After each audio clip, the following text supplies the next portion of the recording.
아주 전에 볼 수 없었던 무더위가 계속되면서 모든 분들이 며칠이라도 쉴 수 있는 휴가를 그리워하는 그런 시기가 됐습니다. 다녀오신 분들도 적지 않으실 것 같고 또 계획이 있으신 분들도 있으시리라 생각합니다.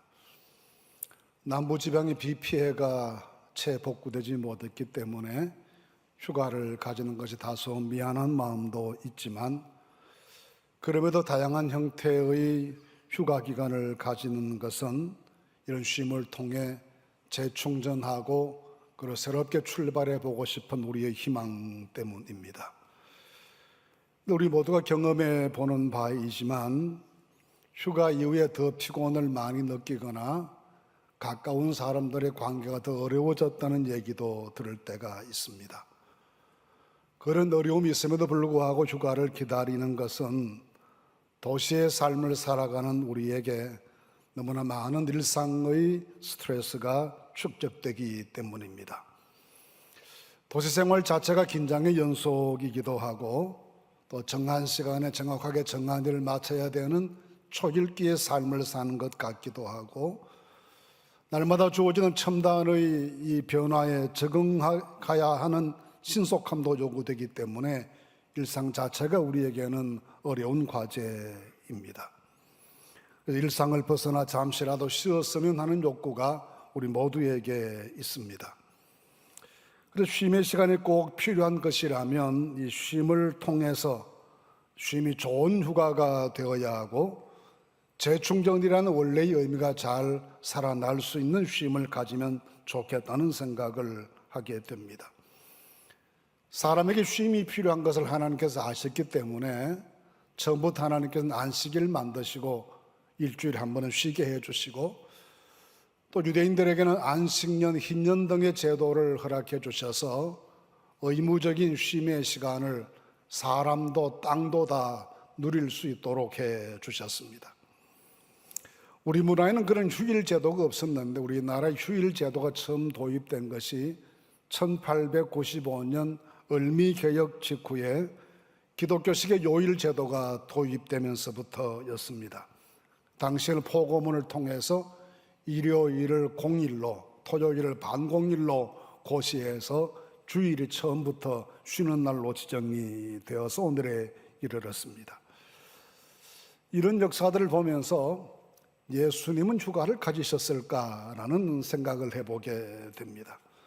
정말 일이 많으신 분이셨고 또 그 하나하나 일의 무게가 막중하셨기 때문에 가끔 주님께도 쉼이 필요하셨으리라 생각합니다. 근데 마가복음 3장 20절 말씀 보시면 주님께서 식사할 겨를도 없으셨다라고 분주한 그 일상을 묘사합니다. 마가복음 4장 35절 이하에는 주님 다신배가 풍랑을 만났을 때 주님께서 고물에서 베개를 베고 주무셨다 했습니다. 배가 파도를 만나 전복될 상황인데 주님께서는 세상 모르고 잠에 골아떨어져 계실 만큼 육신적으로 피곤하셨음을 보여줍니다. 그런데 주님께서 쉬셨다라고 하는 표현은 누가복음 21장 37절 말씀에 딱 한 번만 기록되어 있습니다. 마지막 십자가 지시기 위해서 예루살렘에 가셨을 때 낮에는 성전에서 가르치시고 밤에는 나가 감만논이라는 산에서 쉬셨다라고 기록해 주고 있습니다. 물론 당시 사회가 유목과 농경 사회 중심의 사회였기 때문에 특정한 기간을 정해서 쉬는 것은 필요치 않았으리라 봅니다. 그럼에도 상당수의 귀족들은 여름 별장, 겨울 별장을 따로 만들고 쉼의 시간을 가졌던 것을 유적지 곳곳에서 발견해 볼 수가 있습니다. 마태복음 8장부터 시작되는 예수님의 본격적인 천국 복음 사역과 함께 주님은 몰려드는 구름 인파 속에 사셨습니다. 그러다가 잠시씩 그들을 떠나 홀로 시간을 가지기도 하시고 기도 시간을 가지기도 하시고 제자들만 데리시고 한적한 곳으로 가기도 하셨습니다. 오늘 본문 말씀에서도 예수님께서는 제자들만 데리시고 한적한 곳으로 가셨는데 곧 갈릴리 북부에 있는 빌립보 가이사라였습니다. 이곳에서 주님과 제자들이 조용한 시간을 가지고 대화의 시간을 가지신 다음에 마지막 예루살렘에서 십자가 죽음을 향한 대장정을 출발하시게 됩니다. 이곳에서 충분히 생각하시고 충분히 검토하시고 결심하신 다음에 새 출발을 감행하시게 된 것입니다. 이곳에서 주님께서 들려주신 말씀들을 생각해 보면서 우리에게 필요한 것이 무엇인지를 다시 한번 점검해 보도록 하겠습니다. 먼저 우리는 예수님께서 빌립보 가이사라 지방에 가셨다는 사실을 주목해 볼 필요가 있습니다.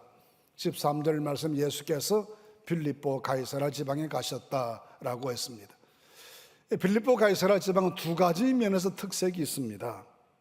한 가지 특색은 갈릴리 호수의 북쪽 약 40km 지점에 위치한 이 도시는 지금의 골란고원에 위치해 있는데 헬몬산 자락에 있었기 때문에 수량이 매우 풍부해서 이곳에서 흘러내리는 물줄기가 갈릴리 호수로 들어가면서 소위 이곳을 가리켜서 상부 요단강이라고 부르기도 했습니다. 그렇게 생각해보면 이곳이 이스라엘 전체의 수원지와 같은 역할을 했던 곳이기도 합니다. 물이 풍부한 지역인 까닭에 숲이 울창하고 폭포와 계곡물이 흐르는 이스라엘에서는 볼 수 없는 유일한 지역이 이 지역입니다. 이 아름다운 지역에 로마식의 신도시가 건설되었는데 그 도시를 가리켜서 빌립보 가이사라라고 불렀습니다. 다른 한 가지 측면은 이 지역이 역사적으로 그렇게 칭찬받을 만한 곳이 못 되는 얼룩진 역사가 많다는 것은 그런 점입니다. 갈릴리 호수 북쪽의 헬몬산 기슭의 이 지역 일대를 구약시대 때는 단 지방이라고 불렀습니다. 단 지파가 정착한 곳이라는 의미였습니다. 여호수아 19장 말씀을 보시면 원래 여호수아가 땅을 분배해 줄 때 이 단 지파에게 예루살렘 서북쪽에 위치한 지중해 연안을 포함하는 가장 좋은 지역이 분배되었습니다. 그러나 그 지역에 정착해 있었던 기존의 블레셋 사람들이 왕강에게 저항하자 북쪽으로 이동하면서 이 지역에 정착했습니다. 그래서 여호수아 19장 47절 말씀에 이렇게 기록되었습니다. 단 자손의 경계는 더욱 확장되었으니 이는 단 자손이 올라가서 레셈과 싸워 그것을 점령하여 칼날로 치고 그것을 차지하여 거기 거주하였습니다. 그들의 조상 단의 이름을 따서 레셈을 단이라 하였더라 했습니다. 북쪽으로 이동해서 레셈 지역을 차지했고 이 지방의 이름을 단으로 불렀다라는 말씀입니다. 그런데 이 지역을 차지한 단 지파는 그곳에 거주하면서 역사적으로 많은 과오를 반복하게 됩니다. 특히 신앙의 정통성을 지키지 못했습니다. 변방의 국경지대에 위치한 곳이었기 때문에 다른 민족과의 교류가 빈번했었고 타 종교와의 혼합도 피할 수가 없었습니다. 특히 나라가 분단된 다음에 북왕국의 첫 임금이었던 여로보암은 이곳에 별도의 성소를 마련하고 금송아지 제단을 설치한 다음에 모든 백성을 거기에서 숭배하게 해서 혼합 종교의 극심한 양태를 보이게 됐습니다. 이런 특성은 신약 시대에도 이어졌습니다. 이 도시의 이름이 빌립보 가이사라입니다. 그 말은 헤롯 빌립 왕이 로마 황제 가이사에게 헌정한 도시라는 의미에서 자기 이름 빌립과 가이사를 합성시켜 빌립보 가이사라라고 부르게 됐습니다. 그래서 1세기 지역 이 도시의 유적지들을 발굴해 보면 거대한 로마의 신전들이 곳곳에서 나타나게 됩니다. 1961년에 고고학자들이 그것을 대대적으로 발굴했습니다. 발굴해 보니까 토속 종교의 신전들이 15개, 로마 황제들을 위한 신전이 2곳, 그리고 그리스의 신인 판을 위한 신전도 발굴되었습니다. 지금 이 지역, 이 도시 이름이 바니아스라는 도시입니다. 판이라는 말에서부터 그 다음에 파니온으로 이어졌다가 지금의 바니아스로 이름이 바뀐 것을 보면 뿌리 깊은 이방 신들의 중심 지역이었음을 보게 됩니다. 이스라엘 안에 위치해 있었지만 이곳은 이방 도시였습니다. 매우 견고하니 수려한 아름다운 휴양지였으나 영적으로는 혼잡했고 문화는 타락했었습니다.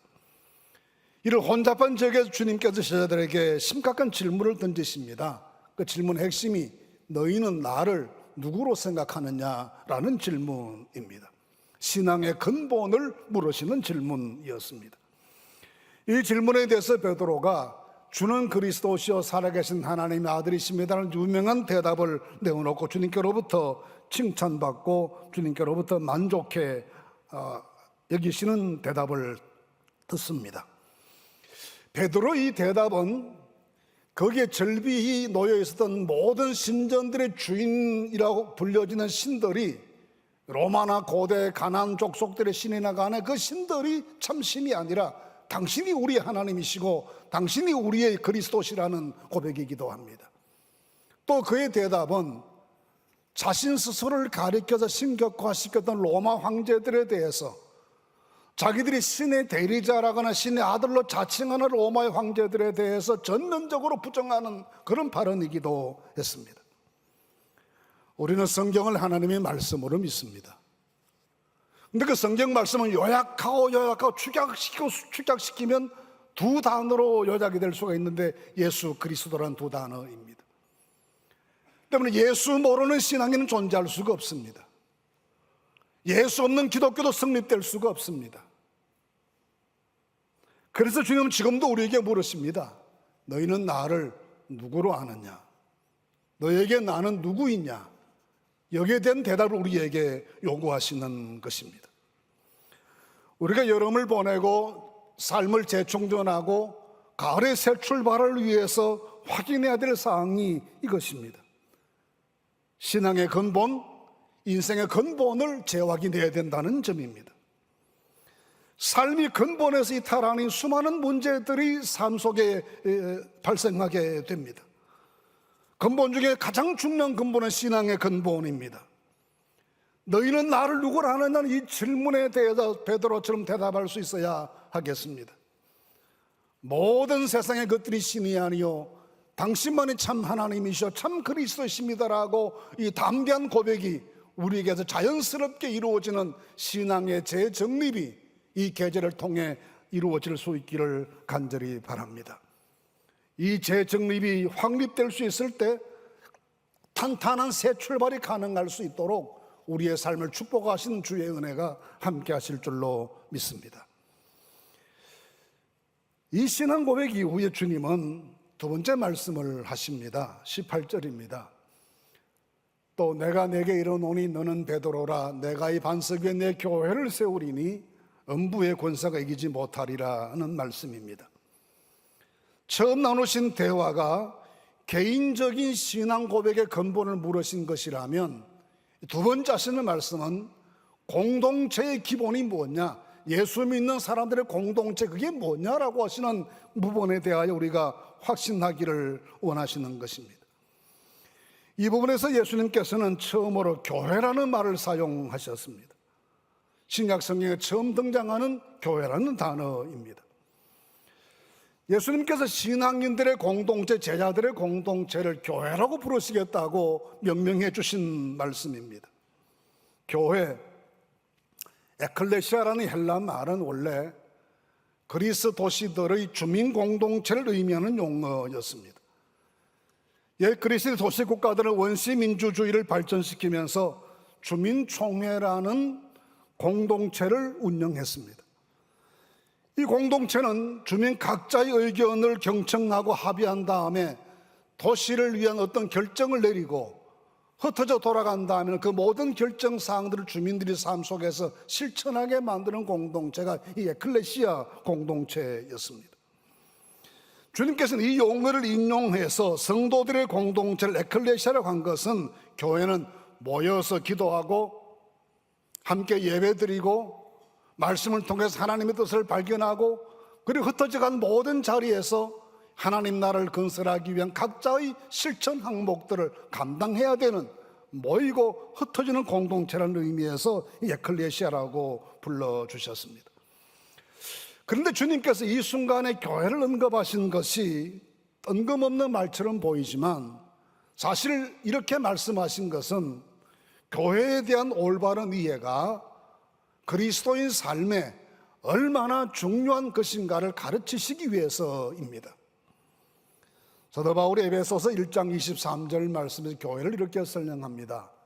교회는 그의 몸이니 만물 안에서 만물을 충만하게 하시는 이의 충만함이니라 했습니다. 이 세상 모든 만물을 완성케 하시는 분은 교회의 머리신 주님이시며, 교회는 하나님께서 세상에 베풀어주는 충만한 축복이라는 의미입니다. 그래서 교회는 충만이다 하고 말씀하시는 것입니다. 때문에 본문 18절 말씀에서 예수님께서 교회를 에클레시아로 부르면서 하시는 말씀은 교회에 주시는 충만한 축복이 무엇인지를 세 가지로 설명해 주십니다. 먼저는 예수께서 주인이신 머리이신 교회 공동체라는 의미입니다. 그래서 주님은 내가 내 교회를 세운다고 말씀하십니다. 교회는 주님의 주권하에 있는 주님의 몸이며 주님께만 속한 공동체라는 의미입니다. 개인이나 단체나 정치 권력이라도 교회를 지배하려 하거나 주인처럼 행세해서는 안 된다는 것입니다. 주님의 절대 주권에 대한 침해이며 도전이기 때문입니다. 교회는 주님께서 주권적으로 다스리시기에 언제나 주님의 능력이 지배하고 주님의 능력이 교회를 지키시고 보호하십니다. 둘째는 반석 위에 세운다고 말씀하셨습니다. 반석이란 영원히 흔들리지 않는 기초를 의미합니다. 곧 예수께서 그리스도심을 믿는 신앙 고백 그 자체가 흔들리지 않는 신앙인들의 반석이요 기초라는 말씀입니다. 이런 의미에서 교회의 기초는 주님 자신이시며 또한 주님의 말씀이기도 합니다. 고린도전서 3장 11절에 이 터는 곧 예수 그리스도다라고 했습니다. 교회의 기초가 주님 자신이시며 주님의 말씀이라는 의미입니다. 주님과 주님 말씀의 터전 위에 세워져야 흔들리지 않는 교회가 되어서 오고 오는 세대 속에서 하나님께만 충성하는 공동체로 존속하게 되기 때문입니다. 셋째는 음부의 권세가 이기지 못하는 공동체라고 말씀하십니다. 음부의 권세란 악의 세력이며 인간을 파멸로 이끌어가는 사탄의 세력입니다. 역사에서 항상 악한 세속의 권세가 연약한 교회를 억압하고 박해했습니다. 때로는 세상의 교모한 속설들로 교회를 영적으로 병들게 하기도 했습니다. 그러나 언제나 악의 세력이 난무했으나 악의 세력이 교회를 이기지는 못하게 하셨습니다. 주께서 다스리시기 때문입니다. 그것 때문에 교회는 지금도 여전히 전속을 이어가게 됩니다. 물론 지상의 교회는 온전하지 않기 때문에 비판받을 많은 요소를 가진 것이 사실이기도 하고, 양들 틈에 염소들이 끼어 있기도 하고, 하나님의 밭에 악한 가라지가 뿌리 내리고 자랄 수도 있습니다. 그럼에도 교회는 주 예수님께 속해 있고 모든 주권과 능력은 주님께로부터 나옵니다. 그리고 어떤 경우에도 음부의 권세가 이기지 못하게 하십니다. 이런 교회론에 대한 확고한 신념을 주님께서 제자들에게 강조하신 이유가 있습니다. 이제 주님은 예루살렘에서의 순환과 십자가를 향해 출발하셔야 합니다. 그 이후에 모든 하나님 나라의 일들은 제자 공동체인 교회에게 위탁되게 되어 있습니다. 그래서 형성될 제자 공동체를 교회라고 부르시면서 내가 이 반석에 내 교회를 세우리니 음부의 권세가 이기지 못할 것이다 라고 제자들에게 교회를 가르치고 계십니다. 어떤 경우에도 그리스도인들은 교회와 더불어 일생을 살아갑니다. 그리고 교회 사역을 통해 하나님 나라의 확정에 기여하는 삶을 살게 되어 있습니다. 이것이 우리의 선택이나 결정의 결과가 아니라 처음부터 그렇게 주님께서 만들어 놓으신 피할 수 없는 주님의 원칙입니다. 주님만이 교회를 유지하시고 다스리시고 주장하시는 능력이 되셔서 내 교회라고 하시고 음부의 권세가 이기지 못한다고 하셨습니다. 옛날 구약의 성도들도 이 믿음을 가졌습니다. 지난 금요일 새벽 기도에 읽은 말씀 에스겔 45장 말씀이었습니다. 이 말씀에 에스겔 선지자가 기도 중에 환상을 보면서 장차 이루어질 이상적인 하나님의 나라가 어떻게 구조될 것인가를 설명해 주는 말씀이었습니다. 구별된 도시 한가운데 성소를 배치하시고 그 성소의 좌우에 제사장들이 살아갈 영역을 만드시고 그 다음 영역에 레위인들의 처소를 만드시고 그리고 그 바깥쪽에 모든 백성들이 살아갈 구역을 만드셨습니다. 그리고 가장 바깥쪽에 왕의 땅을 허락해 주셨습니다. 성소에서 가장 먼 곳에 왕의 영역을 배치한 것은 정치 권력이 종교에 개입하지 말라는 상징이었습니다. 대신 변두리 지역을 포괄적으로 둘러싸서 왕이 관리하게 한 것은 외부의 모든 침공으로부터 백성을 지켜야 될 책임이 왕에게 있음을 보여줍니다. 에스겔 45장 8절 말씀에 이 땅을 왕에게 돌려 이스라엘 가운데 기업으로 삼게 하면 나의 왕들이 다시는 내 백성을 압제하지 아니하리라 하셨습니다. 권력이 교회를 지배하려 하는 것은 교회의 머리신 주님의 절대 주권에 대한 망령된 간섭이며 침해입니다. 그래서 성소에서 가장 먼 곳에 왕의 영역을 배치해 주셨습니다. 교회는 하나님의 다스리심과 지키심이 있고 사람들의 모임이기는 하나 주의 임재가 있는 곳이기도 합니다. 그래서 우리는 가장 첫 번째 점검사항인 나는 예수 믿는 사람인가, 나는 예수의 사람인가라는 점을 확인한 다음에 나는 주님의 몸인 교회의 지체인 교회의 사람인가, 나는 교회 사람인가라는 부분에 대해서도 확신하실 수 있기를 바랍니다. 나는 구원받은 예수의 사람이요, 나는 주의 몸에 지체된 교회의 사람이라는 점이 분명해져야 살아갈 삶의 내용과 방향이 결정되게 되기 때문입니다. 시편 84편 10절 말씀에 주의 궁정의 사늘이 다른 곳에서 첫날보다 나은 적, 악인의 장막에 사는 것보다 내 하나님 성전에 문지기로 있는 것이 좋다고 고백했습니다. 이 순전하고 절절한 고백이 우리 모두의 고백이 될 수 있기를 간절히 바랍니다. 나는 예수의 사람이요, 나는 주의 몸된 교회 지체인 교회의 사람이라는 점을 날마다 기억하고 살아가실 수 있기를 바랍니다. 첫째로 주님은 이 말씀을 통해서 인생의 목적을 선명히 하라고 가르치십니다. 21절 말씀에 보시면 이때로부터 예수 그리스도께서 자기가 예루살렘에 올라가 장로들과 대제사장들과 서기관들에게 많은 고난을 받고 죽임을 당하고 제3일에 살아나야 할 것을 제자들에게 비로소 나타내셨다 하였습니다.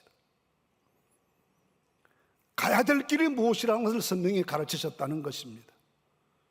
이전에도 우회적인 말씀이긴 하지만 당신이 가야 될 삶의 길이 무엇인지를 많이 말씀하십니다. 마가복음 10장 45절 말씀에 내가 온 것은 섬김을 받으려 함이 아니라 도리어 섬기려 하고 자기 목숨을 많은 사람의 대속물로 주기 위해서 왔다고 하셨습니다. 요한복음 10장 10절 말씀에서는 내가 온 것은 양으로 생명을 얻게 하고 더 풍성히 하기 위해서 왔다고 하셨습니다. 자기 일생을 통한 세상 만민의 구원이라고 하시는 이 목적을 향해서 세상에 왔고 나는 이 목적을 향해서 길을 갈 뿐이다라고 말씀하십니다. 때문에 이 목적을 향해서 나아가는 길을 방해하는 모든 것에 대해서 주님은 단호하게 거부하십니다. 22절 말씀에 보시면 베드로가 주님의 각오에 대해서 반대하고 항변하자 그를 향하여 사탄아 내 뒤로 물러가라, 너는 나를 넘어지게 하는 자로다라고 호되게 책망하셨습니다. 누가복음 13장 31절 말씀 이하에 어떤 바리새인이 예수님을 찾아와서 고급 정보를 제공했습니다. 헤롯이 당신을 암살하려 합니다 라는 정보였습니다. 그 말을 들으시고 예수께서 하신 말씀이 이 말씀입니다. 너희는 가서 저 유호에게 이르되 오늘과 내일은 내가 귀신을 쫓아내며 병을 고쳐가 제3일에는 완전하여 지리라 하라. 그러나 오늘과 내일과 모레는 내가 갈 길을 가야 하리니 선지자가 예루살렘 밖에서는 죽는 법이 없다 하셨습니다. 주님께서는 이 말씀을 통해서 예루살렘에서 죽으실 것을 당연하게 생각하시고 그 길을 향해서 조금도 굽힘 없이 오늘과 내일과 모레인데 갈 길을 갈 것이다라고 결연한 의지를 밝혀주십니다. 그렇게 가고 가시다가 마지막 십자가 위에서 다 이루었다라고 선포하십니다. 그러면서 우리에게도 우리가 가야 될 길이 무엇인지도 가르쳐 주십니다. 24절 말씀에 누구든지 나를 따라오려거든 자기를 부인하고 자기 십자가를 지고 나를 따를 것이니라 하셨습니다.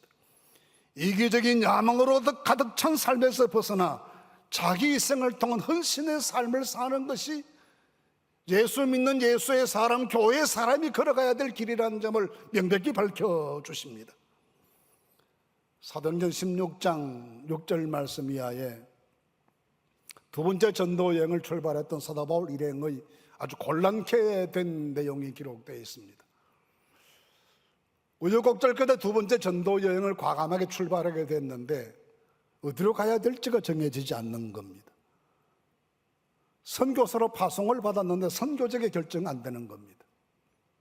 이쪽도 저쪽도 길이 막히고 형통치 못했습니다. 비도니아라는 곳까지 내려 거기에서 간절히 밤을 새워 기도하는데 바울에게 밤중에 기도 중에 환상이 보였습니다. 마게도니아 사람 하나가 서서 와서 우리를 도와달라고 간절히 부르는 모습을 보고 이것이 주님의 뜻이다 하고 마게도니아로 건너가기로 했다라고 했습니다. 그 사람의 부탁은 와서 도와달라는 겁니다. 바울이 자기 생각과 자기 고집과 자기 소식껏 하라는 말씀이 아니고 와서 우리를 도우라는 말이었습니다. 그러면 자기 뜻을, 자기 목적을 이루기 위해서 가는 것이 아니라 돕기 위해서 갔습니다.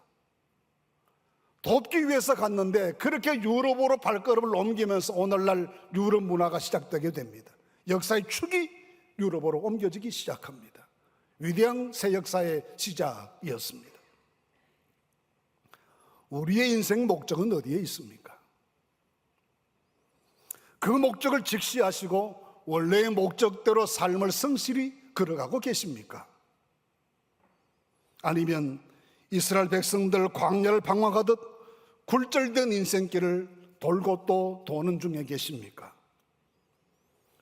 하나님의 사람, 예수의 사람으로 걸어가야 될 길을 멈추고 욕망과 분노와 쾌락에 물든 이생의 즐거움에 빠져 계시지는 않습니까?